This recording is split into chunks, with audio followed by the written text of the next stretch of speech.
Sa kinabuhi, daghan kayong natugagian na dinig nato ipakita sa uban. We smile, we laugh, pero deep inside na adi ay tay mga butang nga bukat kaayo.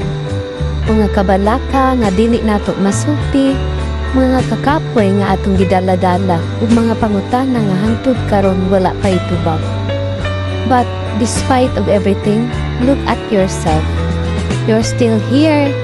You're still trying. Even on days nga murag dili na nimo kaya, still standing bisag ikaw rang usa. And that say so much about your courage. Usahay, muna-huna ka. Tama nakha o. Sapat nakha akong gibuhat. Pero paminawa ha, you are doing enough. Mas kusog kay ka sa imong tan-aw, sa imong kaugalingon. Mas ligon kay ka sa imong gi-imagine. And every single day nga imong gipili nga mopadayon. That's bravery. Naay mga gabi nga hilom kaayo ka. Unya makatulog ka nga murag magtuyok ang imong kalibutan. Pero kabalo ka, the fact na nakamata ka o balik, nakasugod ka o gusab. That already makes you stronger than who you were yesterday.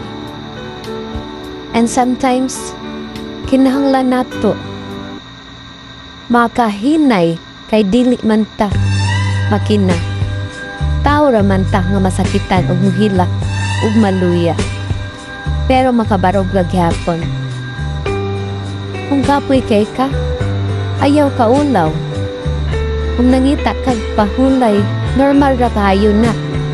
Kay bisan unsa kalig-on, you also deserve softness.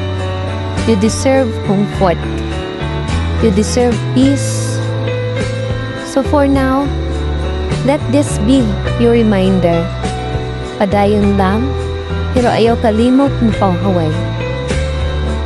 Salig gamay sa imong kaugalingon, ug salig sa Ginoo. Kay sa tanan nimong giagian, wala kaniya pasagdi. You are here for a reason. You are growing, even when it feels slow. You are healing, even when it doesn't look like it. And someday, you will look back and say, lahos ra di ay ang tanan, nakaya ra di ay napa.